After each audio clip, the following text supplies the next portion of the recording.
Hey guys, Political Junkie 2414 here, and welcome back to my next election analysis video.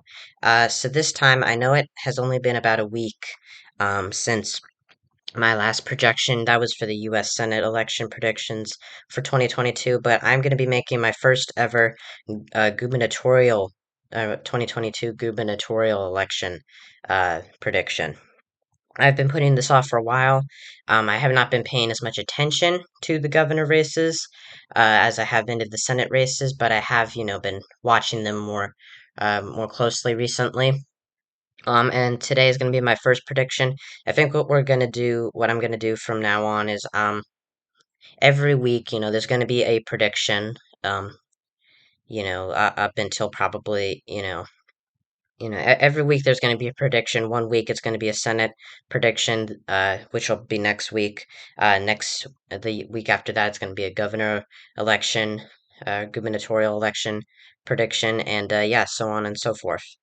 Until like the bare end, I'll put like out on election day. I'll put out like a uh, a prediction for like everything. I don't know if I'm ever going to do a house projection or a house prediction. I mean, I might, because there's just a lot more, because all of the house seats are up this year as they are almost, every 2 years, and that would be way too much to cover in one video. But I could like put out like a monthly analysis videos and stuff. So yeah, and of course for the Senate and governor election predictions, I'll put them all in one big video on election day that I'll post. Maybe I'll do it the night before election day, because you never know. But let's stop rambling and let's get into this. For the governor elections, historically, um, almost all of the most of the governor elections are up this year in the midterms, as they usually are. Most of these governors were elected back in 2018, although Vermont, Phil Scott and Chris Sununu for Vermont and New Hampshire, Phil Scott and Chris Sununu, both very popular Republicans in the state, were elected back in 2020. They're the only two states remaining that elect their governors every 2 years. And as you might see on the map, and as you might hear me say, the governor elections really depend on the individual a lot of the time rather than the party. Of course, that's not always the case, but that is, particularly prominent in the governor races. So right now, I am putting in all of the safe Democratic states that I am projecting. California, Gavin Newsom is going to easily win his reelection. He defeated I can't remember the guy's name, Larry Elder, in the recall election. He easily won that recall election. I even thought that it might be a little competitive, but he wiped the floor of his Republican opponents, and he's going to be winning. Again, by a very strong margin. Hawaii, there is a retiring Democrat, David Ige, I believe is how you say his name.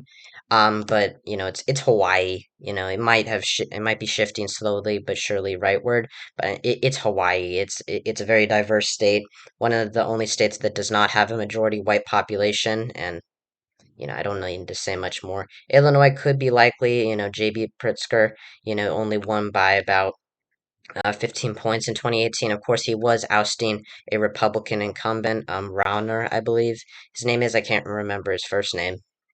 So I could see this becoming likely, but at the same time, I think that Democrats are in a very good position in Illinois. The Republicans don't have very good candidates there. In New York, Kathy Hochul is going to win her first full term. Of course, Andrew Cuomo was planning to run before all of those allegations of sexual misconduct arose, as well as the COVID-19 allegations. And so he resigned in August of last year. I think a lot of people have said that it's possible that this race could be likely, and I agree with them. It could be likely, but at the same time, it's New York City, or it's New York State. It has New York City. It's a Democratic stronghold. It has been for almost 30 years now. It's not going to happen. There's no way a Republican can come even close to winning. Maryland and Massachusetts currently have Republican governors that are both retiring or term limited. In Maryland, Larry Hogan is the incumbent Republican. He was first elected in 2014. Um, a very good year for Republicans. He's a very um, moderate Republican, very anti-Trump. type of Republican. He is term limited by the Maryland Constitution since he won re-election in 2018. In Massachusetts, a similar situation with Governor Charlie Baker, also a Republican. He is very popular in the state. I believe he's actually the most popular governor in the entire country. And he won by an extremely large amount in 2018, won by 33 points. That's about the same margin Biden won the state by in 2020. He was facing a strong primary challenge from Donald Trump because he has been very critical of Donald Trump, as a lot of new Northeast Republican governors have been. Um, and he decided not to run for re-election. And I think, the Democrat in this race, or Democrats, whoever wins the Democratic primary, will win in Massachusetts. I could see it being likely, but it's Massachusetts. It's a very blue state. Um, and Charlie Baker's not on the ballot, so I think it's Democrats have it locked and loaded. For safe Republican states, I almost went on to likely Democratic states. Let's don't want to do that. I have a lot of safe Republican states, including Vermont and New Hampshire. That's of course because of what I said about Phil Scott and Chris Sununu. Um, they are both very popular moderate Republicans, and they won by extremely large margins or they won in 2018. They both of them first were elected in 2016 by fairly narrow margins. In 2018, they increased them, and in 2020, they ended up blowing their Democratic opponents out of the water. Phil Scott is, of course, a much more liberal Republican than Chris Sununu. Sununu is more of a moderate Republican. He was expected to challenge Maggie Hassan in the Senate race this year. He declined. He said he's running for re-election as governor of New Hampshire. I think that there's no way Democrats win in Vermont and New Hampshire this election cycle. The Republican incumbents are too popular and they appeal to the moderate bases in those two states that are socially liberal and generally back Democrats. In Oklahoma, I want to point out, I know you might be thinking, why in the world would you be pointing out Oklahoma of all states? Well, the reason is because the incumbent governor, Kevin Stitt, who is very popular, he's running for re-election against Joy Hoffmeister, and I believe she's the incumbent superintendent in the state. She recently switched over to the Democratic Party, and she is a fairly conservative Democrat. Of course, it's Oklahoma. It's a very conservative state, one of the most conservative in the entire country. Um, but it has had some fairly competitive governor races in recent years. In 2018, Kevin Stitt, the incumbent governor that I just mentioned, he only won by 12 points. Before that, in 2014, Mary Fallin only won by 15 points. 2010, she won by 21 points. But still, look at how close, relatively close it is for Republicans in Oklahoma. And I think I could see this becoming a likely Republican state, but still a Democrat winning in Oklahoma is in some crazy limbo world that we will never be able to live in again. Hoffmeister is a very conservative Democrat running on a very different platform, but still, it's Oklahoma. It's a very Republican state. Anybody who has studied Oklahoma, as extensively um, as I have, I mean, of course, I don't know everything in politics. I am not the judging authority, but anyone who knows a lot about Oklahoma's politics knows that it is as conservative, pretty much almost as conservative as a state can get. Okay, so we're done with the safe states. Let's go on to the likely states. I have quite a few for both parties. Colorado, for Democrats, I have Colorado, Connecticut, Rhode Island, and what was the last one? Michigan. For Colorado, Jared Polis, the very popular incumbent governor, hold on, give me a second. He won by 10 points in 2018. Colorado has been moving very far to the left in recent years. It is still technically a swing state. It is not safe for Democrats. But Polis is one of the most popular governors in the country, and Biden won Colorado in 2020 by almost 14 percentage points. That is one of the best performances for a Democrat in decades. I believe it's the best performance since 1964 with Lyndon B. Johnson, which was of course a blowout for Democrats. So I think, Polis with the national environment, you know, even though the national environment is very, skewed towards Republicans at this point, it is, getting better for Democrats, but I mean, it still favors Republicans. I think that, Colorado, it is not the swing state that it once was, and especially not under Jared Polis. I could even see Polis winning by, 15 to 20 points. In Connecticut and Rhode Island, you might be shocked to see these two. Connecticut, there's Ned Lamont. I said Led. Ned Lamont, of course, is known for challenging Joe Lieberman in 2006 in the Senate race. And Connecticut has some fairly competitive governors' races. It did have a Republican governor as recently as 2010 or 2011. Not exactly sure when the state of Connecticut inaugurates its governors for their terms. But in recent years, Connecticut has been very close. In 2018, Ned Lamont only won by 3 points. Um, of course, Connecticut is a solidly Democratic state in almost every circumstance, but I could see it possibly narrowing up. Of course, I've made that case about the Senate race with Richard Blumenthal becoming slightly competitive, but to see a Republican win in Connecticut, even though this is a governor's race, and of course the candidates matter, their positions may differ.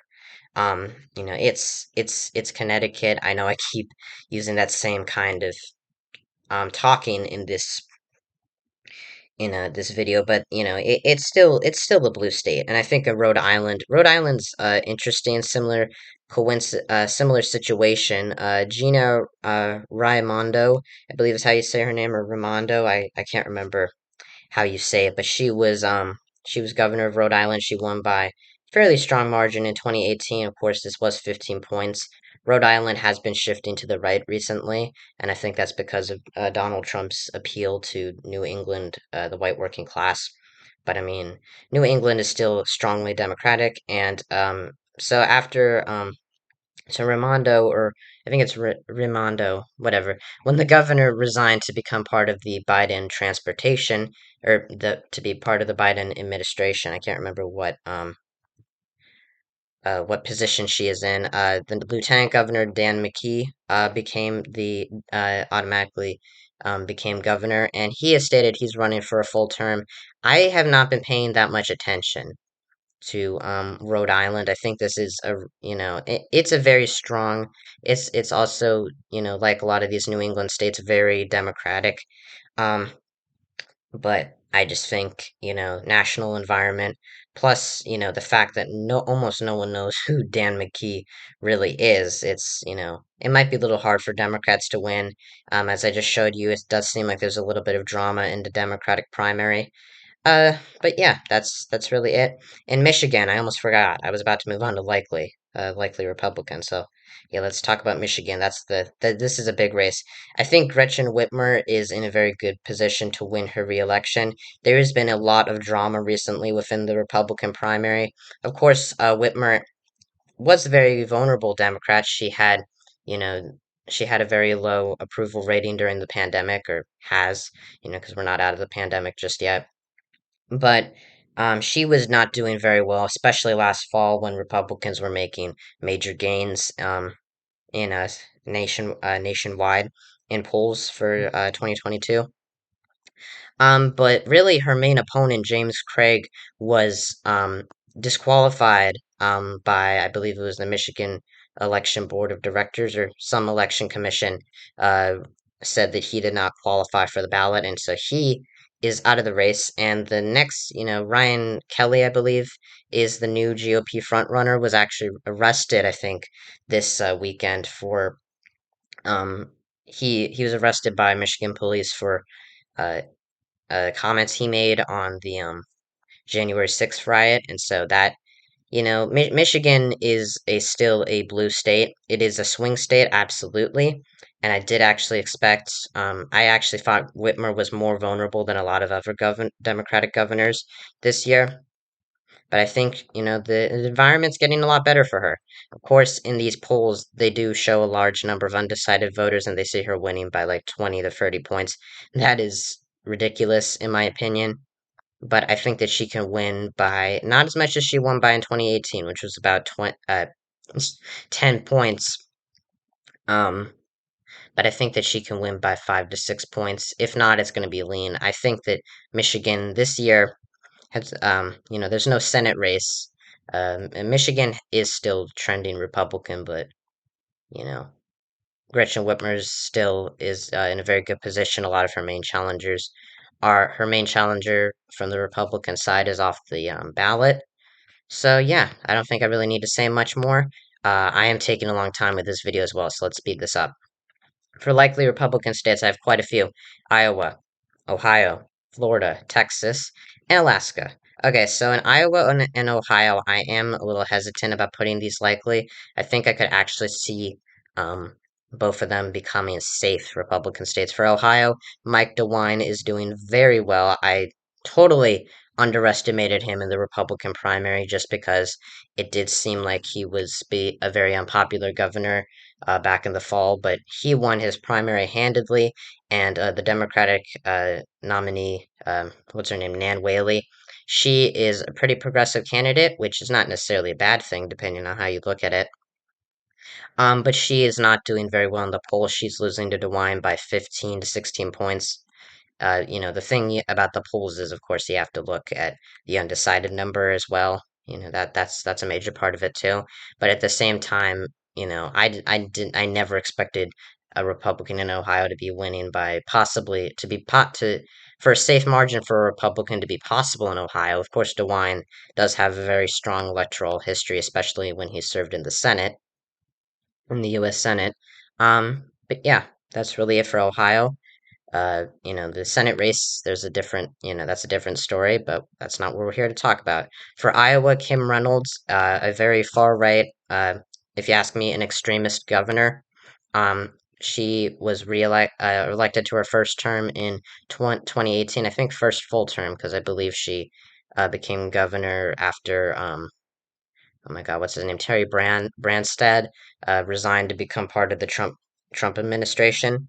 She's fairly popular. She barely won in 2018. It was very close in Iowa and Ohio, but of course the national environment is a lot different. As I said after Roe v. Wade, Democrats are doing a lot better. They've been able to regain some ground even before the Roe v. Wade leak was made public, when the decision or the presumptive decision was made. But I think Iowa and Ohio have they're trending strongly, they're trending fast to the right. And yeah, that's really all I have on Iowa and Ohio. I could also see Iowa becoming safe Republican, especially since Chuck Grassley bring may encourage some more Democrats to vote for Kim Reynolds, because he is a very good candidate. I will talk about Grassley's race in about a week, because I actually have some major developments there. So yeah, in Florida, I'm gonna speed this up. In Florida, of course, we have Ron DeSantis running for re-election against the former Republican governor of the state, actually, Charlie Crist, who has since become a Democrat. He is currently serving in Congress from the Tampa area, I believe. I don't know his exact district number, but he's running as basically the moderate in the race. He's presumed to win he is pretty much the presumptive Democratic nominee, but and he's probably doing better than Val Demings is against Marco Rubio. But DeSantis is still incredibly popular. Of course, he is, he's been, there's been a lot of there's been a lot of discussion about DeSantis running for president in 2024. I don't think that really Christ has a shot at winning the governor election, but I think he was doing a lot better, honestly, just a couple months ago. Now DeSantis is up by 9 points. Of course, that's not the eventual outcome, but it's Florida. It's been trending far to the right, and even though DeSantis barely won in 2018, keep in mind the national environment was a lot better for Democrats since Trump was, being portrayed as an awful president, by the Democrats, and also just, it's a midterm year, and Florida, of course, did shift further to the right in 2020. But yeah, that's really all I have on Florida. In Texas, of course, there is Greg Abbott versus Beto O'Rourke. Of course, I before I talk about this race, actually, I want to give my condolences to the victims of the Uvalde mass shooting. I'm not going to politicize it, but I want to, express my sincerest condolences to all the families that lost their kids and or their their wives and their husbands in that shooting. I truly, I'm very upset, and I feel for anybody who is watching who has some connection to one of those victims. But in Texas, that has been, it has given a resurgence to talks about gun control. Beto O'Rourke is, of course, the Democratic nominee. He ran for Senate against Ted Cruz in 2018. Came very close to winning. I can pull that up really quickly. Um, Never mind. Oh my goodness, what is going on? Uh, in Texas, of course, it was very close. Ted Cruz only won by about 2 points against O'Rourke, and now he's running for governor. But I just don't think this is really his year, And the race does seem to be getting um, a lot safer for Abbott. I think that O'Rourke is definitely the best nominee Democrats could put up. But Abbott is still a very popular governor. He even won by 13 points in 2018, in a year that was very, very generous to Democrats. In most cases, especially in the governor and House predictions, not so much in the Senate, but that's for another video. In 2014, Abbott won by 20 points. Of course, a very good year for Republicans. I just think, Texas is a competitive state.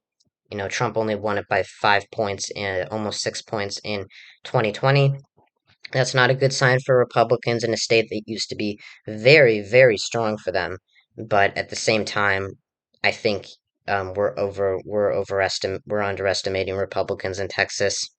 And I think that it's going to take at least maybe 3 or 4 more years for Texas to start voting blue.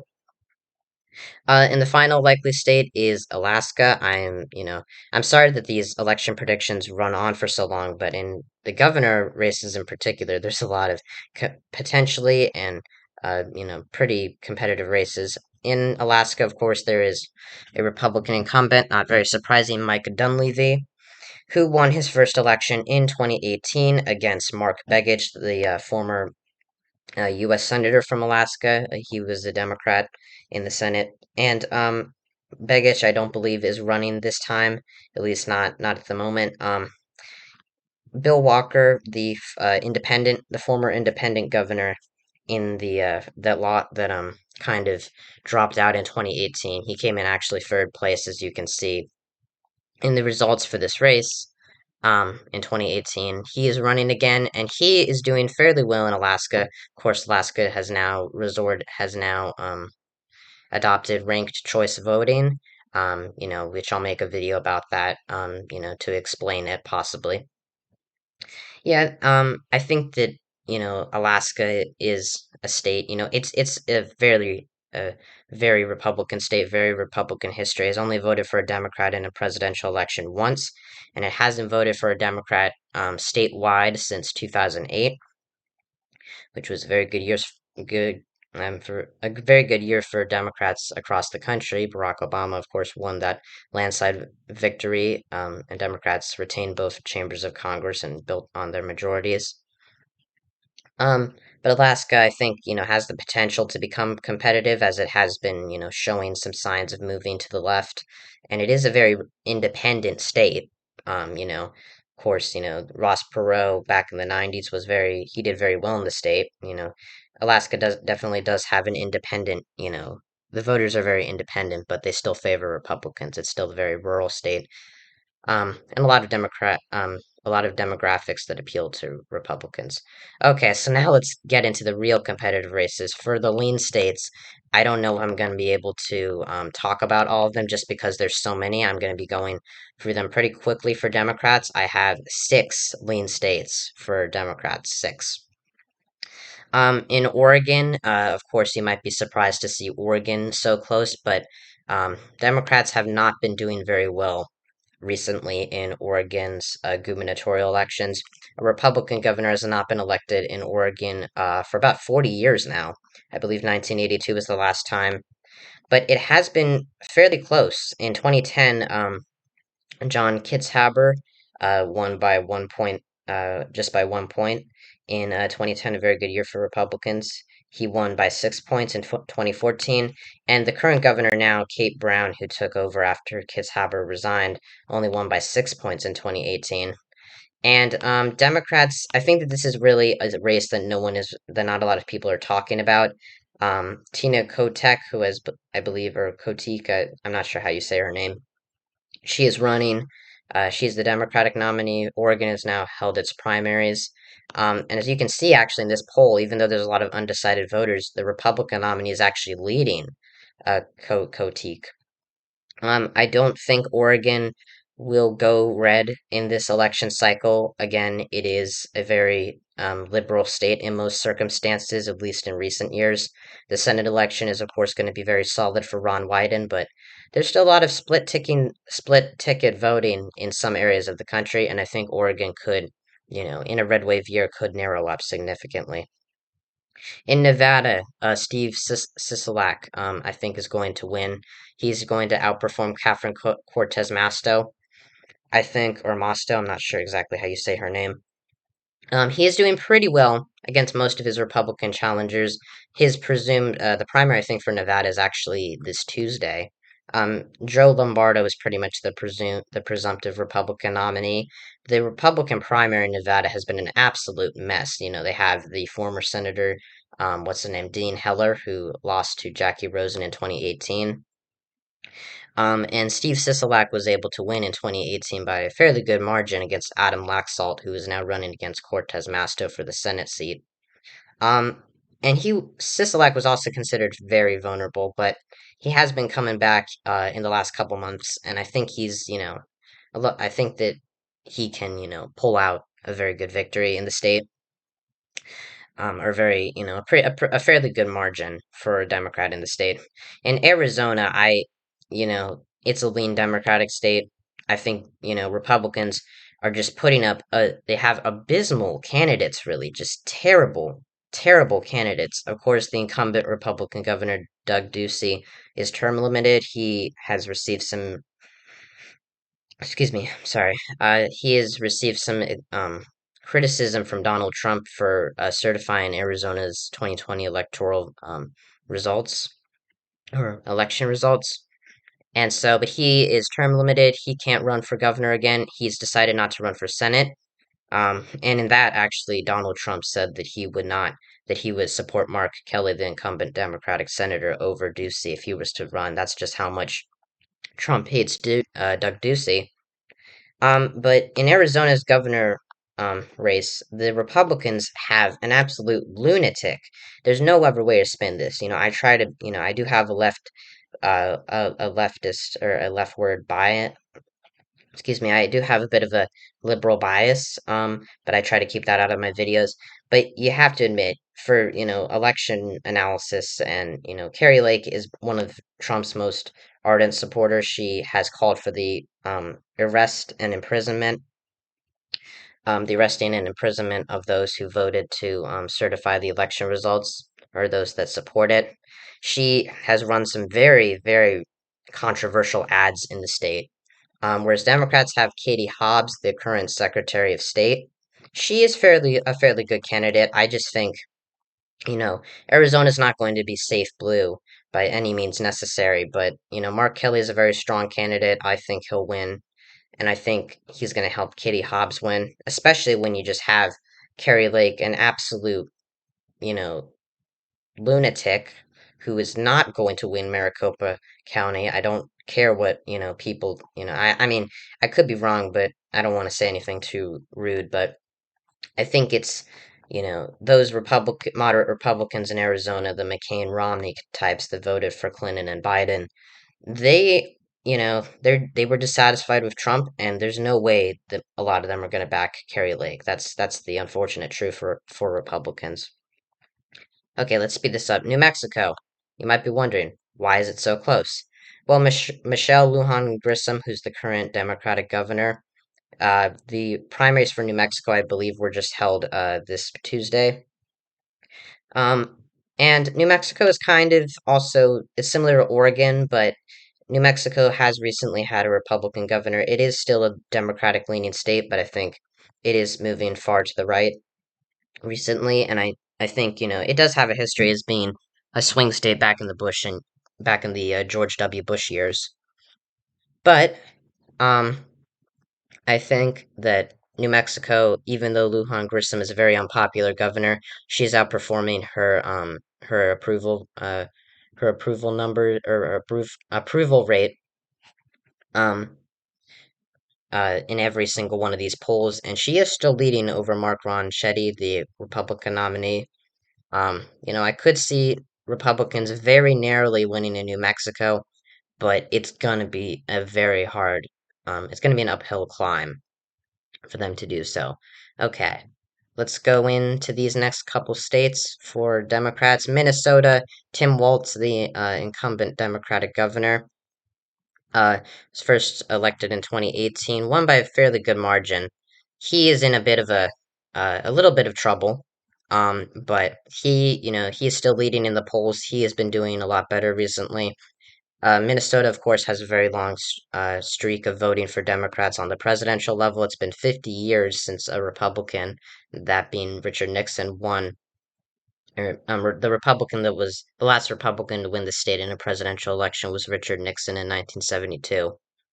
And Minnesota still, you know, has that Rust Belt white working class that has been shifting rightward, but it's going to take a lot for Republicans to win in Minnesota.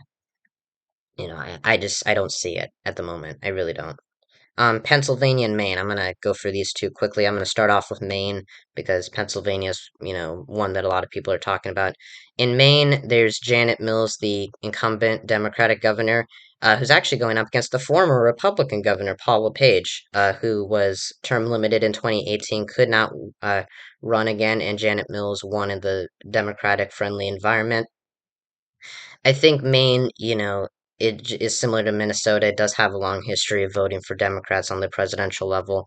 Um, and the polls are close, don't get me wrong, but Paul LePage is also a very Trumpist, extremist kind of candidate. He has declared himself Donald Trump before Donald Trump. That's not going to help him in a state that rejected Trump in both of his elections. Even 2016, when Hillary Clinton won the state by a pretty close margin. Um, I can see Maine, becoming competitive, or being competitive this year. It is competitive this year, but it's not. I don't think it's gonna budge for Democrats. I think that they still hold the inherent advantage. You might say, well, Susan Collins won, but that's also because Susan Collins is a very different kind of Republican. Um, I would agree with you. It is very surprising to me that she was able to win by such an impressive margin, when she was down, just when she was behind Sarah Gideon in the polls for almost all of the campaign. But you know, Maine is a blue state, very liberal, very white state, very similar to Vermont and New Hampshire. Um, Maine's second congressional district has gotten a lot more Republican in recent years, but that has not stopped Democrats from winning in the state. In Pennsylvania, um, this is a race that a lot of people are talking about, along with the Senate race.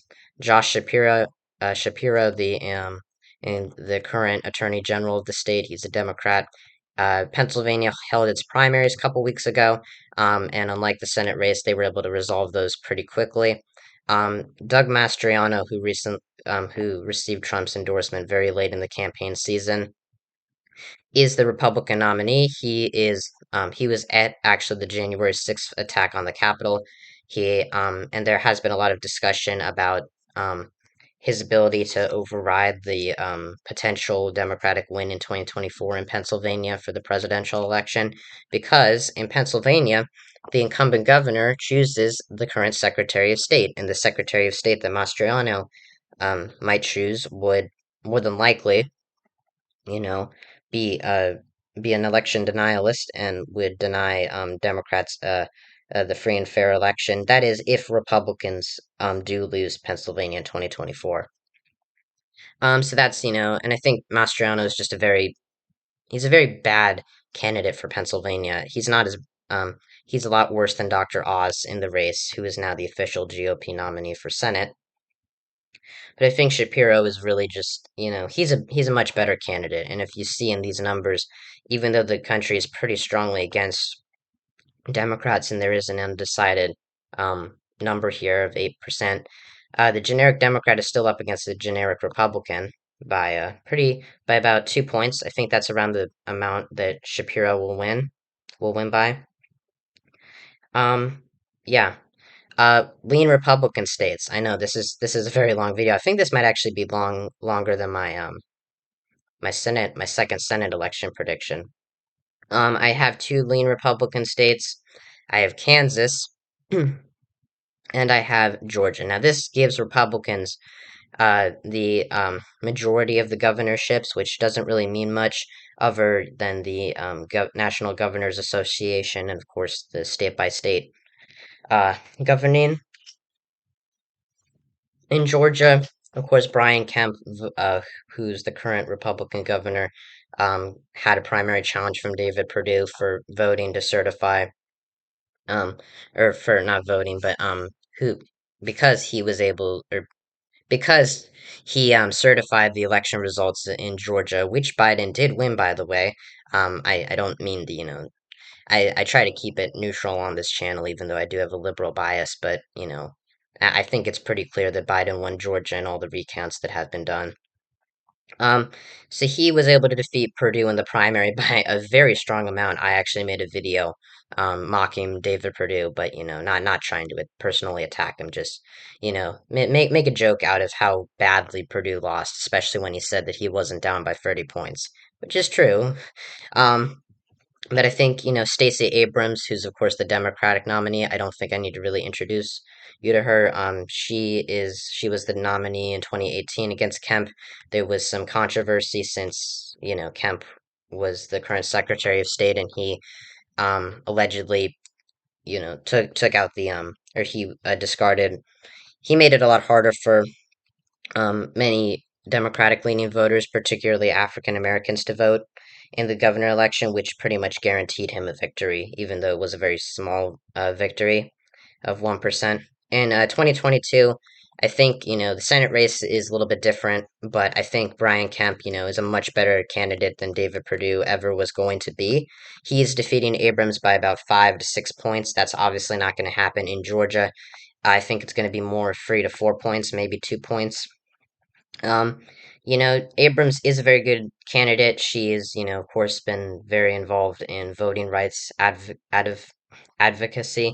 Um, for Democrats, she helped them win the two Senate seats in Georgia, and I think Raphael Warnock will definitely benefit from her in the Senate race. But I think, it's 2022. It's going to be a fairly red year, so that's really got all I got on Georgia. And the final state, I'm sorry that this has taken us so long. The final state is the state of Wisconsin.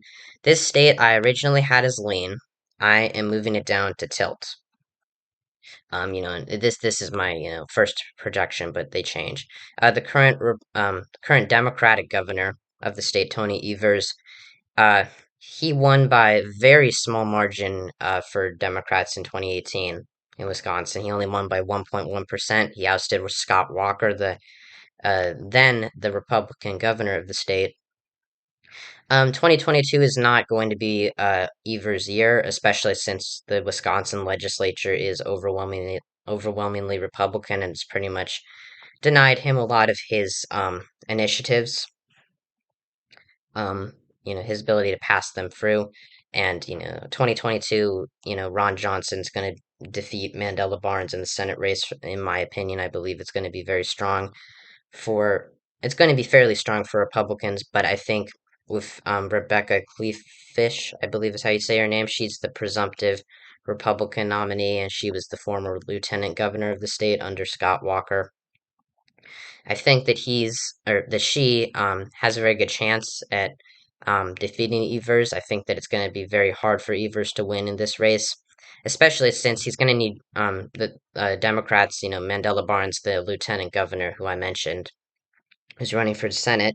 He's not going to be running for governor. He's not going to be running for lieutenant governor with Evers again. So they're going to need to figure that out. The Wisconsin primary is still not for a couple more months. And there has been a lot, or the primaries are still not for a couple more months, but there has been a little bit of drama in the Republican primaries. You see Tim Mitchell's, who's the other main Republican candidate in the primary for Wisconsin governor, has been doing fairly well in the polls, but I mean, there's a lot of undecided voters, in this race, which has kind of made me doubt Republicans' ability to win Wisconsin. But it's a very strong. It's a very closely divided state. Not particularly biased either way. I think it really depends on the national environment, and I think Evers will do better than Mandela Barnes will in the Senate race, and so that's why I have it as tilt Republican. And I forgot to talk about Kansas. So let's talk about Kansas really quickly. This is a very long video. I'm sorry. I believe we're probably like at 30 minutes now or something. Um, Laura Kelly is the current Democratic governor of Kansas. I know that's crazy to think about, because Kansas has a very strong Republican history. Has two Republican senators. It's been voting Republican on the presidential level for over 50 years. But the governor races have, usually been in favor of the opposition party, the party that's not in control of the White House, or the, federal government at the time. Usually Congress, but that depends. Laura Kelly, I think, in Kansas, she has been, not doing very well against Derek Schmidt in the polls. I believe that's the name of her presumptive Republican challenger. As you can see, she was winning back in 2021, but there is a large amount of undecided voters in the state, and with Kansas, with a very strong Republican senator who's up for re-election, Jerry Moran, he is going to win by a very strong margin, and I think the Republicans are just going to be able to oust Laura Kelly. I think, if Georgia is lean, I think Kansas is really Laura Kelly is really the most vulnerable Democratic governor up this year in 2022. But if Tony Evers and Stacey Abrams are not doing so well in Wisconsin and Georgia, Kansas, sorry, but Democrats, you don't, it's going to be hard. It's going to be hard for them to win. It's not going to be a blowout for Republicans just because of the fact that there is an incumbent Democrat and the governor elections are particularly close or fairly close for, Kansas. But I mean, it's the national environment, and if Democrats aren't able to win in Wisconsin, Georgia, or a lot of these other competitive races, I really doubt their ability to win in Kansas. So here's the final map. Sorry it took us so long to get here. So the current composition of governors is, of course, 28 to 22. In this projection, I have Democrats gaining one seat, gaining and having a net gain of one seat. So now Republicans who have been who hold the National Governors Association, most governors in the country are Republicans. So this would bring them down one seat, but there are a lot of races that flip. Of course, Democrats are flipping Arizona. Massachusetts and not Michigan, Maryland from Republicans, while Republicans are flipping Wisconsin and Kansas, and a lot of other competitive states are being held onto by either party. So thank you guys so much for watching this video. I'll be back in 2 weeks with another governor election prediction, unless something drastic happens or I'm not able to, predict at that time. I might not be able to predict actually on the 25th because I'll be spending time with my family. But I will try my best to make a prediction, for the governor elections. Probably not on the 25th because that is the day we're headed down to the beach. Um, but I think that I'll get my prediction out for the governor elections as soon as possible after the 25th, and next week will be my next Senate election prediction. Hope you guys enjoyed. I might put out another video on Interactor 127 or on um you know on Political Junkie 2414, this channel. It's not a good sign. I'm forgetting the name of my own channel. But I think that I'll I'll be around, don't worry, and I'll try to, stay keep you guys updated on all these races, and of course, with Interactor 127. So thank you guys so much for watching. Hope you enjoyed this election prediction. I'll be back next week with some more stuff. If you like this video, click the like button, subscribe to my channel, share, turn on notifications. Check out my main channel, Interactor127, if you like my videos, or if you want to see more of my content. And check out my comrade on YouTube, Growling Zeus 666. I am hoping to make another reaction video with him on the Interactor Reactor on my other channel soon. Uh, yeah, and I'll see you guys next time when we talk about all things politics. See ya. Sorry this video was so long.